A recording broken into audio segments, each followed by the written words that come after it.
기도하겠습니다. 하나님 아버지 감사합니다. 우리 렘넌트들을 붙드시고 우리 선생님들을 붙드셔서 세계복음화의 증인의 대열에 서게 하시는 주님께 감사드립니다. 예수 그리스도와 그의 십자가를 자랑하는 증인들 되게 하시고 전도자들 되게 하옵소서. 성령의 충만함을 주시옵시며 복음 충만하게 하옵시며 하나님의 은혜와 사랑으로 충만케 하시며 하나님이 주시는 평강과 능력으로 충만케 하시며 예수 생명, 예수 능력, 예수 권세로 충만케 하여 주옵소서. 병들어 있는 세상, 하나님을 대적하는 세상, 그래서 심판을 면할 수 없는 세상 앞에 오직 그리스도가 살 길이라고 증거하고 오직 그리스도 십자가 안에 살 길이 있다는 사실을 증거함으로 많은 사람을 멸망에서 건져내는 역사가 일어나게 하여 주시옵소서. 하나님의 소원을 품고 이 밤에 모인 주의 백성들에게 오직 그리스도로 충만케 되는 은혜가 우리 생각, 마음, 영혼 깊이 우리의 심장과 우리의 모든 몸, 우리의 모든 생에 깊이 나타나게 하여 주옵소서. 예수 그리스도의 이름으로 기도합니다. 아멘. 오늘은 우리가 몇 과 할 차례인가요? 십자가에 대해서 이야기할 차례인 것 같은데요. 네, 맞나요? 네, 23과 차례네요. 23과.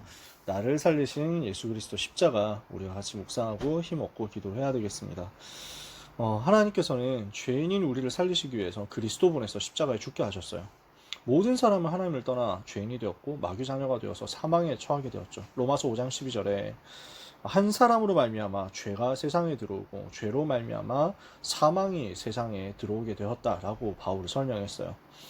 그래서 하나님을 떠나서 죄에 빠진 인간은 전부 사망의 운명, 멸망의 운명 속에 있고 마귀 자녀로서 계속 마귀에게 고난당해야 되거든요. 그렇게 되어 있는 인간을 향해서, 죄인인 인간을 향해서 하나님은 어떻게 해야 되느냐? 공의로우신 분이기 때문에, 정의로운 분이기 때문에 죄에 대해서 반드시 심판을 행하셔야만 돼요. 로마서 2장 12절에 모든 사람이 하나님의 심판 아래 있음을 말할 수밖에 없다. 그래서 모든 인생은 심판 아래에 있는 것입니다. 그러면 그 심판 아래에서 면할 수 있는 사람이 있습니까? 그 하나님의 공의로운 심판, 의로우신 심판 앞에서 나는 괜찮다 말할 수 있는 사람이 있겠습니까? 아무도 없어요. 모든 사람은 심판을 받고 모든 사람은 멸망당해야 됩니다. 왜냐? 모든 사람이 죄를 범해서 하나님의 영광을 이루지 못하게 되었으니까요. 그런데 하나님께서, 사랑의 하나님께서 우리 모두를 살리시기 위해서 새로운 살 길을 주셨어요. 저는 이 로마서 3장 21절, 22절 이 구절을 너무 감사하게 봤는데요. 제가 대학생 때 이제 성경을 좀 계속 연구하고 묵상을 하면서 그때 제가 즐겁게 했던 것 중에 하나가 뭐였냐면 성경을 사도행전 뭐 굉장히 많이 봤죠. 수십 번 이상 보고 그러면서 그 사도행전에 관련된 주석들을 많이 찾아봤어요. 그래서 학자들이 연구한 것 이런 부분을 다 찾아본 거죠. 그렇게 하면서 사도행전 중심으로 서신서를 쭉 또 같이 풀었어요. 그 중에 로마서를 보면서 또 얼마나 은혜를 많이 받았는지 몰라요. 그 로마서를 공부하기 위해서 로마서 강해를 여러 개 찾아봤는데 그 중에서 존 스토트의 로마서 강해가 또 너무 좋더라고요. 그래서 사서 읽는데 그 중에 제일 좋은 부분이 저는 이거였어요. 제일 인상적인 부분이 이거였어요. 로마서 3장 21절, 22절 뭐라고 되어 있냐면요. 로마서 3장 19절부터 제가 읽어보면 우리가 알거니와 무릇 율법이 말하는 바는 율법 아래 있는 자들에게 말하는 것이니 이는 모든 입을 막고 온 세상으로 하나님의 심판 아래 있게 하려 함이라. 그러므로 율법의 행위로 그의 앞에 의롭다 하심을 얻을 육체가 없나니 율법으로는 죄를 깨달음이니라. 그래서 율법으로 의롭게 될 수 있느냐? 안 된다는 거예요. 어떤 사람도 율법 아래 있는 사람은 죄 없는 사람이 없다. 율법을 다 지킨다고 하더라도 죄, 사탄, 지옥의 문제에서 해방 못 받고 율법을 다 지킨다고 하더라도 원죄 문제 해결 못 하지만 율법을 다 지킬 수도 없다. 그게 인생이거든요. 그럼 모든 사람은 심판, 멸망 못 피하잖아요. 그런데 하나님께서 우리를 사랑하셔서 다른 길을 주신 거예요. 그래서 로마서 3장 21절이에요. 이제는 율법 외에 하나님의 한 의가 나타났으니. 존 스토트는요, 이걸 두고 너무 감격스러운 구절이라고 표현하더라고요. 그래서 저도 그 말을 듣고 나서부터는 3장 21절을 볼 때마다 야, 하나님이 이렇게 우리에게 은혜를 주셨구나 하는 생각을 제일 먼저 하게 돼요. 이제는 율법 외에 하나님의 한 의가 나타났대요. 어떤 의입니까? 이것은 율법과 선지자들에게 증거를 받은 것인데, 구약의 율법의 목표도, 구약의 선지자들이 한 예언의 목표도 전부 율법 아닌 하나님의 새로운 의가 나타날 것에 대한 증거였단 말이에요. 그 증거가 뭐죠? 그 의가 뭐죠? 곧 예수 그리스도를 믿음으로 말미암아 모든 믿는 자에게 미치는 하나님의 의니 차별이 없느니라. 율법 아는 사람도 율법 모르는 사람도 상관없다. 유대인도 이방인도 상관없다. 누구든지 예수 그리스도를 믿기만 하면 의롭다 함을 얻게 되는 것이다. 이것을 선언하는 거죠. 이게 얼마나 감격스러운 일이었느냐. 새로운 살 길을 하나님이, 완벽한 살 길을 하나님이 주신 겁니다. 요한복음 3장 16절에 그래서 예수님이 직접 말씀하셨잖아요. 하나님이 세상을 이처럼 사랑하사 독생자를 주셨으니 이는 그를 믿는 자마다 멸망하지 않고 영생을 얻게 하려 하심이라. 영원한 생명 얻을 다른 길, 유일한 길, 오직 한 길 나온 겁니다. 예수 그리스도요. 그 길이 어떤 길이었습니까? 로마서 3장 23절, 24절도 이어서 얘기하잖아요. 모든 사람이 죄를 범하였으며 하나님의 영광에 이르지 못하더니, 근데 24절 뭐라고 하죠? 그리스도 예수 안에 있는 속량으로 말미암아 하나님의 은혜로 값 없이 의롭다 하심을 얻은 자 되었느니라. 우리가 그렇게 은혜 받은 것입니다. 어떻게 하면 됩니까? 어떻게 하면 그 길이 나타납니까? 하나님께서 직접 사람의 몸을 입고 오셔서 우리의 죄를 대신해서 죽으신 것입니다. 죄인인 우리를 위해서 그 죄의 형벌을 대신 받는 것. 누가요? 죄 없으신 분이. 죄가 없는 사람이 있습니까? 아무도 없죠. 하나님이 직접 오셔서. 마가복음 10장 45절에 인자가 온 것은 섬김을 받으려 함이 아니라 도리어 섬기려 하고 많은 사람을 위하여 자기의 목숨을 대속물로 내어주려 함이니라. 로마서 5장 8절에 우리가 아직 죄인 되었을 때 그리스도께서 우리를 위하여 십자가에 죽으심으로 하나님께서 우리에게 대한 자기의 사랑을 확증하셨다. 예수님이 이 땅에 하나님이신데 사람의 몸을 입고 이 땅에 오셔서 뭘 하셨느냐? 죄인인 우리를 대신해서 고난당하시고 죽임당하심으로써 피 흘려 죽으심으로써 인생에게 살 길 주시는 거였어요. 그래서 예수님의 십자가 사건 생각하면 우리는 어떤 다른 것도 주장할 게 없게 됩니다. 구약 성경은 계속 이것을 미리 알려준 거예요. 창세기 3장 21절에 가죽 옷을 지어 입히셨죠. 아담과 하와에게. 범죄한 아담과 하와에게 살 길을 주셨어요. 창세기 3장 15절 살 길을 주시고 그것을 깨닫게 하시려고 여자의 후손을 보내서 뱀의 머리를 상하게 할 것인데 그것을 어떻게 이루실 것이냐 알게 하시려고 죄인인 그들의 수치를 가리기 위해서 짐승을 죽여서 그 가죽을 벗겨 옷을 만드셔서 입히셨단 말이에요. 내가 죽어야 되는데 다른 짐승이 죽어서, 죄 없는 동물이 죽어서 나의 죄와 허물을 덮었구나 깨닫는 겁니다. 예수님이 죄인인 나를 대신하여 십자가에 죽으심으로써 나의 모든 수치, 나의 모든 죄악, 나의 모든 허물을 덮으셨어요. 도말하셨습니다. 히브리서 11장 4절 누구 얘기입니까? 아벨의 이야기입니다. 아벨은 믿음으로 가인보다 더 나은 제사를 하나님께 드림으로 의롭다 하시는 자라 여김을 받았으니 이는 그 예물이 그에 대하여 증거함이라. 왜요? 피제사 드린 거예요. 그래서 출애굽기 12장에 6월절 양의 피발을 대방받은 것입니다. 시편 22편 우리를 위하여 메시아는 고난당하고 십자가에 죽으실 것이다. 스가랴 12장 10절에서 13장 1절 그 피로 말미암아 우리가 모든 죄에서 저주에서 해방받게 될 것이다. 그날에 죄와 더러움을 씻는 셈이 예루살렘과 다윗의 족속을 위하여 열리리라. 구약 성경은 계속 이 이야기를 한 거예요. 오실 메시아에 대해서. 그 오실 메시아가 우리를 대신해서 고난당하실 것에 대해서, 우리를 대신해서 피 흘려 죽으실 것에 대해서, 그 피로 말미암아 죄와 사탄과 지옥의 모든 인생의 저주의 근본 문제가 무너질 것에 대해서 설명한 것이고, 예수님은 그 약속을 성취하시기 위해서 오셔서 약속대로 죽으셨어요. 그래서 첫 번째, 죄 없으신 예수님이 구약의 예언대로 죄인인 우리를 살리시기 위해서 고난당하셨는데 그 고난당하신 것에 대한 타임라인입니다. 오늘 메시지예요. 그래서 오늘 메시지 크게 두 가지인데요. 예수님이 어떻게 십자가 지시기 전에 고난 당하셨느냐, 그리고 십자가에서 죽으실 때 어떻게 죽으셨느냐, 그 이야기입니다. 자, 첫 번째, 겟세마네 동산에서 우리를 위하여 기도하셨어요. 그리고 가룟 유다에 의해서 원수들에게 잡히셨죠. 그래서 거의 뭐 한밤중인데 잡히셔서 뭐 새벽 한 5시쯤 됐으려나요? 시간이 정확하게 나와 있지 않았던 것 같은데, 대제사장과 공회 앞에서 재판을 받으시고 거짓 증언에 의해서 사형 선고를 받으셨어요.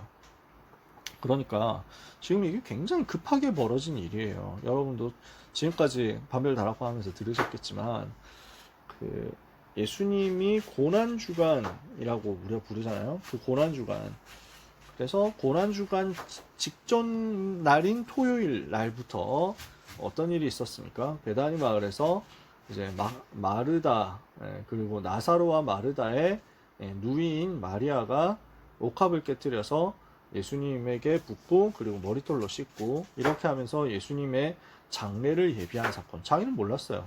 너무 감사해서 그렇게 한 건데, 그래서 제자들 웅성웅성하고 가룟 유다 같은 사람 욕하고 했는데, 아니었어요. 이게 예수님의 제사를, 예수님의 장례를 준비하는 거였어요. 그 사건. 그 이후에 일주일도 안 돼서 죽으시는 것인데, 그때는 아무도 몰랐죠. 주님을 아셨지만. 일요일이 되었어요. 그 다음날 일요일에, 그래서 나귀를 타고 예루살렘에 입성하셨죠. 예루살렘 입성하시는 그날을 종려주일이라고 한다고 했죠. 월요일에 어떻게 됐습니까?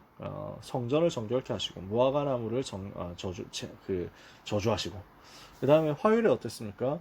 그 제사장들, 사두개인, 바리새인 이 사람들이 논쟁 걸어오고 시비 걸어오니까 이것을 말씀으로 다 꺾어버리시죠.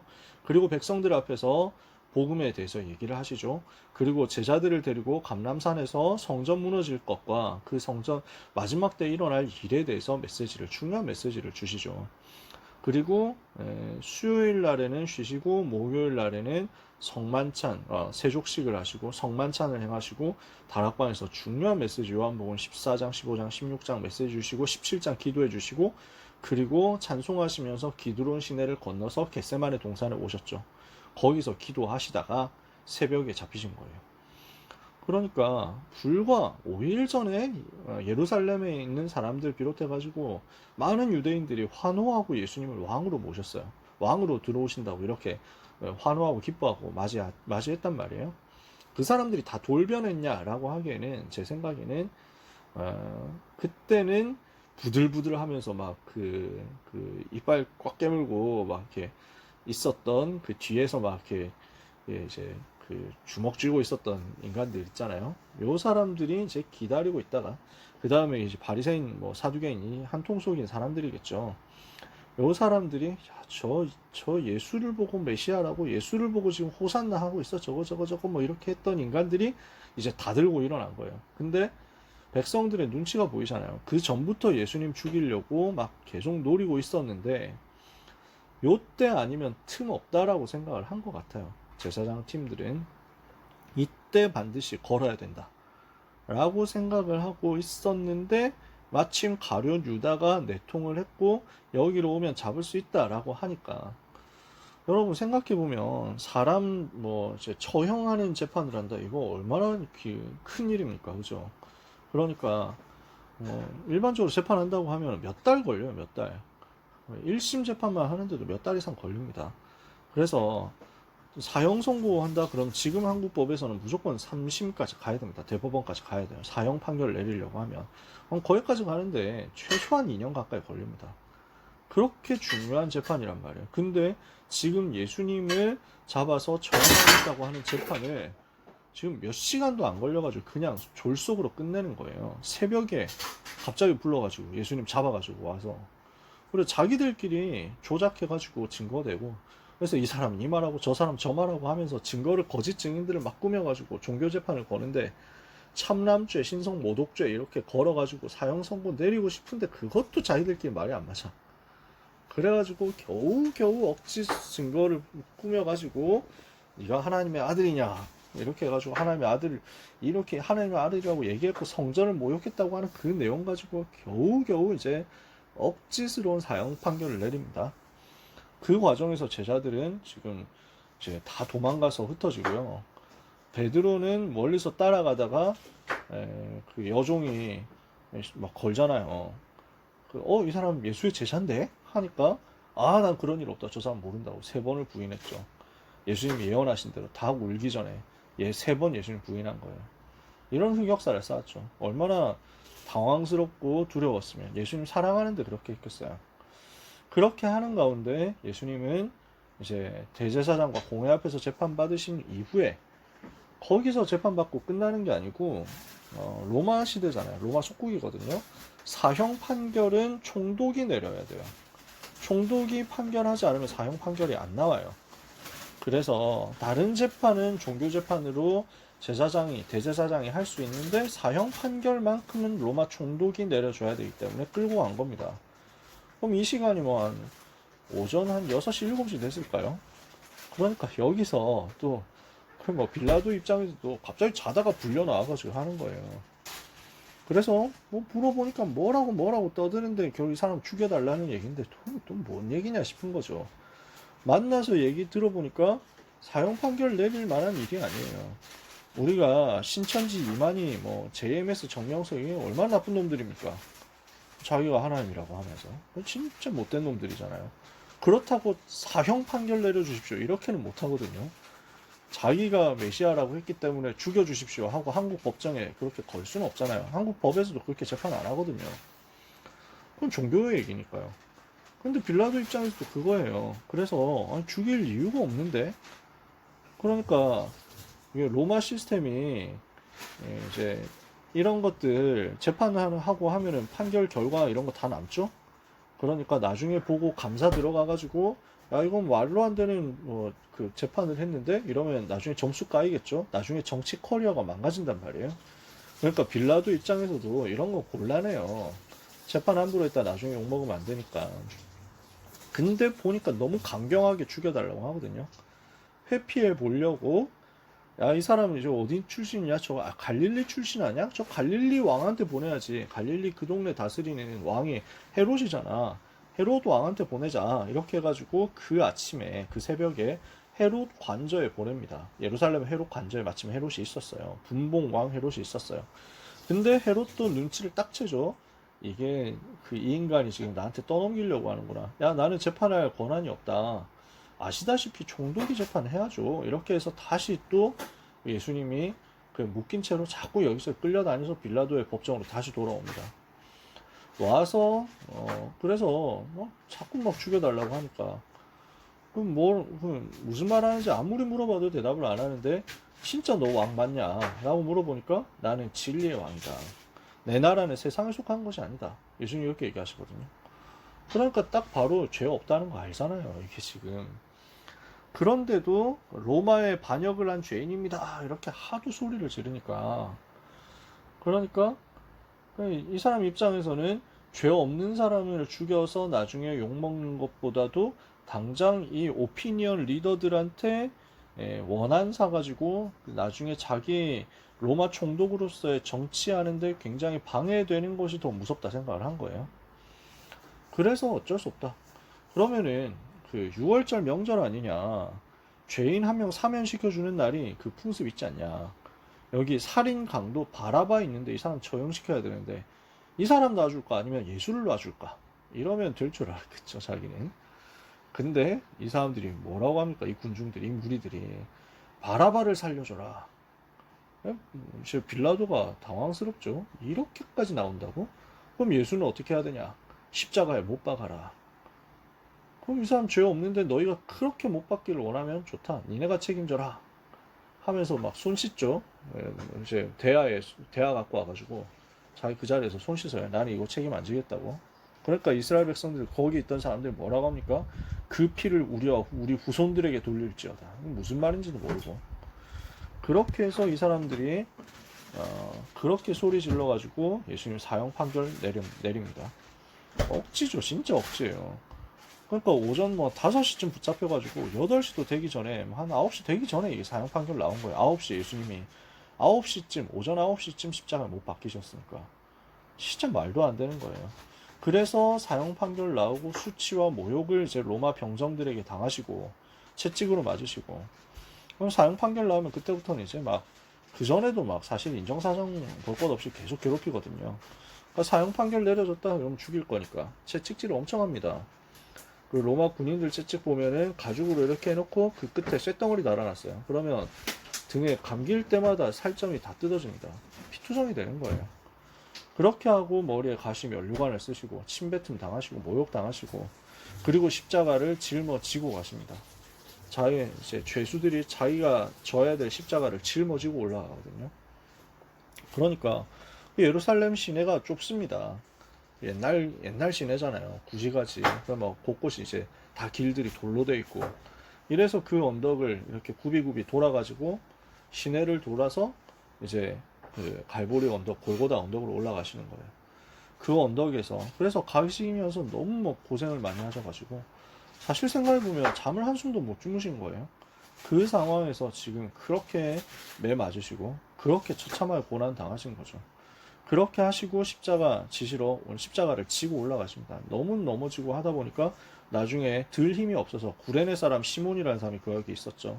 그래서 이 사람 보고 야 네가 들어라 이렇게 해가지고 시몬이 대신 십자가 지고 갑니다. 나중에 그 시몬의 두 아들 알렉산더와 루포라는 사람이 로마서 16장 요원이 되죠. 그런 일이 있었습니다. 이 사람이 그 사건 이후에 복음을 받았던 것 같아요. 그렇게 해서 예수님은 십자가를 그 골고다 언덕에서 십자가에 못 박히십니다. 그 골고다라는 말이 해골이라는 말입니다. 영어로 갈보리라고 해요. 예수님은 이렇게 해서 십자가에서 못 박히시고 죽으심으로써 인생의 모든 문제 담당하시고 구원 완성하셨어요. 십자가에서 하신 7마디 말씀이 있습니다. 이걸 가상칠언이라고 해요. 아마 우리 랩넌트들은 잘 못 들어봤을 거예요. 선생님들은 들어보셨을 수 있어요. 랩넌트를 잘 몰랐을 거예요. 그래서 이 기회에 한번 예수님께서 십자가에서 무슨 말씀하셨는지를 한번 볼게요. 끝까지 원수들을 용서하셨어요. 첫 번째 말씀이 주여 저들을 용서하여 주옵소서. 자기들이 하는 일이 무엇인지 알지 못함이니이다. 그래서 어떤 신학자는 이 한마디만 보고도 그분이 하나님이신 것을 알 수 있다고. 어떻게 죄 없이 십자가에 못 박히시면서 그 고난 고통 당하시는데 그 극한의 상황 속에서 끝까지 원수들을 용서하실 수가 있느냐. 사람이 할 수 있겠어요. 그러면서 십자가에 함께 못 박힌 한편 강도를 용서하시고 구원하셨어요. 한편 두 강도가 옆에서 예수님 옆에 나란히 못 박혔는데 한 사람이 예수님 막 욕하고 저주하면서 야 네가 진짜 그리스도면 우리를 좀 내려가게 해봐라 하면서 막 이렇게 소리 질러요. 그러니까 다른 강도가 꾸짖어요. 우리는 지금 우리의 죄 때문에 죽는 거지만 이분은 죄가 없으신 분인데 죽는 것이다. 말 그렇게 하지 마라 하면서 예수님께 얘기합니다. 주여 당신의 나라에 임하실 때 저를 기억해 주옵소서. 그 말 한마디로 구원받았어요. 네가 오늘 나와 함께 낙원에 있으리라. 이것이 예수님이 하신 십자가상에서 두 번째 말씀이었어요. 끝까지 용서하시고 끝까지 구원하시고 살려내셨단 말이죠. 세 번째, 육신의 어머니 마리아를 요한에게 부탁하셨어요. 여자여 보소서 아들이니이다. 그 요한이 그 어머니 마리아와 함께 그 자리에 있었나 봐요. 그래서 요한에게 부탁하시죠. 보라 너의 어머니다. 그래서 그때부터 요한이 예수님의 어머니, 육신의 어머니 마리아를 끝까지 모셨다고 해요. 그 성경에 그렇게 기록이 되어 있죠. 끝까지 그래서 사람으로 이 땅에 오셨기 때문에 사람으로서 무엇을 해야 되는지에 대한 것들까지 끝까지 보여주신 거예요. 그리고 정오쯤 되어서 하늘이 어두워지고 그 이제 캄캄해지고 뭐 이렇게 했습니다. 그러는 가운데 마른 하늘이 갑자기 어두워지고 막 해가 하나도 안 보이고 뭐 이런 상황까지 된 거예요. 그 상황에서 예수님께서 크게 소리 지르시는데 엘리 엘리 라마 사박다니 하셨어요. 이거는 히브리어거든요. 그때 유대인들이 쓰던 말은 아람어였습니다. 그래서 사람들이 대부분 예수님이 하시는 그 엘리 엘리 라마 사박다니라는 말을 못 알아들었어요. 보라 엘리야를 부른다. 엘리야 보고 구원해달라고 하는가 보다 하면서 막 조롱하고 비웃었는데 그 말은 히브리어로 나의 하나님 어찌하여 나를 버리시나이까 하는 말입니다. 시편 22편에 다윗을 통해서 예언되었던 그 말 그대로 예수님이 지금 십자가에서 말씀하신 것인데 이것은 예수님께서 모든 인류의 죄를 짊어지고 버림받으셨다는 것을 말씀하는 거예요. 어찌하여 나를 버리시나이까. 그래서 어떤 신학자는 이 구절을 보고 이 부분을 보고 뭐라고 했냐면 하나님께서도 그 얼굴을 돌리셨다. 가장 극한의 고통은 뭐냐면 하나님으로부터 단절되는 거거든요. 예수님께서 그렇게 고통을, 고난을 당하신 거예요. 하나님께 완전 버림받으신 그 고통을요. 예수님은 사람의 몸으로서 그 모든 고통을 담당하셨어요. 그래서 내가 목마르다 하셨어요. 이게 5번째 말씀이었어요. 성경은 요한복음에서 19장 28절에서 요한은 뭐라고 기록했냐면, 이렇게 하고 나서 예수님께서 그 모든 기록된 성경을 응하게 하시려고 이렇게 말씀하셨다. 그 고통을 다 짊어지시는 것을 보여주시기 위해서 내가 목마르다. 우리에게 생수를 주시려고 예수님이 목마른 그 고통을 당하신 거예요. 너희 목마른 자들아 물로 나오라. 너희 돈 없는 자도 오라. 내게로 와서 값없이 돈 없이 와서 포도주와 젖을 사라. 누구든지 예수님께로 오면 생명 얻잖아요. 생명수를 마시게 되잖아요. 그것을 주시기 위해서 예수님께서는 목마름을 당하신 거예요. 그러니까 그 소리를 듣고 신 포도주를 이렇게 찍어가지고 이렇게 예수님의 입술에 대어드렸거든요. 예수께서 신 포도주를 받으신 후에 크게 소리쳐서 크게 외치면서 말씀하셨어요. 다 이루었다. 십자가에서 모든 문제 해결하셨다는 말이죠. 하나님의 구원 계획을 전부 완전히 이루셨다는 말이죠. 사탄과 죄와 지옥의 모든 문제 끝내셨다는 말이죠. 다 이루었다. 마지막으로 말씀하십니다. 내 아버지여, 내 영혼을 아버지 손에 부탁하나이다. 이게 오후 3시 정도 되었습니다. 그 영혼을 아버지 손에 부탁하시고 숨을 거두셨어요. 그렇게 되셨을 때 그 지진이 나고, 그 다음에 이제 하늘이 캄캄해지고 뇌성병력이 치고, 이렇게 되니까 그것을 보던 사람들이 진실로 이분은 하나님의 아들이었구나 하게 됩니다. 예수님께서 이렇게 십자가에서 죽으셨어요. 그리고 나서 어떻게 됩니까? 벌써 죽었단 말이야? 하면서 이제 확인해보자. 왜냐하면 십자가에서 보통 십자가형을 당할 때 한 3일에서 일주일, 제일 긴 건 한 2주일까지 살아있었대요. 극한의 고통을 계속 당하라고 하는 게 십자가형이거든요. 그런데 예수님께서 그 오전 9시에 십자가에 달리시고 오후 3시에 죽으셨으니까 한 6시간 만에 그렇게 돌아가셨잖아요. 벌써 죽었단 말이냐, 확인해라 해가지고 허리에 창을 찔렀죠. 옆구리에 창을 찔러서 깊이 파니까 그 물과 피가 다 쏟아져 나왔어요. 그 일이 스가랴 선지자의 예언을 이룬 거죠. 죄와 더러움을 씻는 셈이 예루살렘을 향해서 열리게 될 것이다. 그 말씀대로 주의 피로 이룬 샘물이 생긴 것입니다. 이렇게 해서 나를 살리셨어요. 여러분, 예수님이 십자가 지신 것을 우리가 항상 기억하고 슬퍼하고 우울하고 항상 우리 웃어서도 안 되고 이런 말이 아닙니다. 하지만 예수님의 십자가는 장난으로 지신 것이 아니라는 것도 알아야 됩니다. 예수 그리스도께서 나를 사랑하사 나를 위하여 십자가에서 죽으셨다는 것을 항상 생각하면 할수록 우리는 내 속에 진정한 감사가 나오게 될 겁니다. 어떻게 죽으셨어요? 머리에 가시관 쓰시고 등에 채찍질 당하시고 손발에 못 박히시고 옆구리 창 찔리시고 고통당하시고 죽으셨어요. 그 모든 희생으로 말미암아 우리에게는 살 길이 열리게 된 거예요. 왜 그렇게 고통당하셔야만 됐느냐? 우리를 하나하나 다 살리시려고, 우리의 모든 문제 하나하나 다 치유하시고 해결하시려고. 그 고통 우리가 받아야 되거든요. 그 형벌 우리가 받아야 되거든요. 그걸 다 받으셨어요. 그분을 내가 바라보는 거예요. 믿음의 주요 또 온전하게 하시는 이인 예수를 바라보자. 그는 그 앞에 있는 기쁨을 위하여 부끄러움을 참으사 십자가를 참으사 부끄러움을 개의치 아니하시더니 하나님 우편에 앉으셨느니라. 자기에게 거역한 이들을 이같이 참으신 이를 생각하라. 히브리서 기자는 이렇게 설명해요.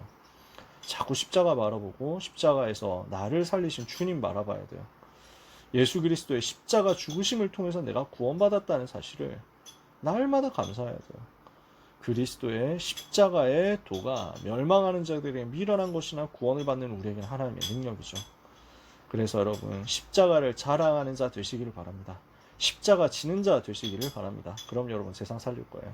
고린도전서 2장 2절에 내가 그리스도와 그의 십자가 외에는 말하지 아니하기로 작정하였습니다. 바울은 그렇게 결단을 했거든요. 갈라디아서 6장에는 이렇게 설명합니다. 그러나 나는 이제 예수 그리스도의 십자가 외에는 결코 자랑할 것이 없다. 그리스도로 말미암아 세상이 나를 대하여 십자가 못 박히고 내가 또한 세상을 대하여 그러하니라.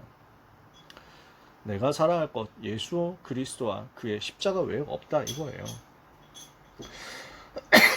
이것이 여러분의 평생 자랑 되시기를 바랍니다. 그래서 제가 참 좋아하는 찬송인데 423장 찬송에 이렇게 되어 있습니다.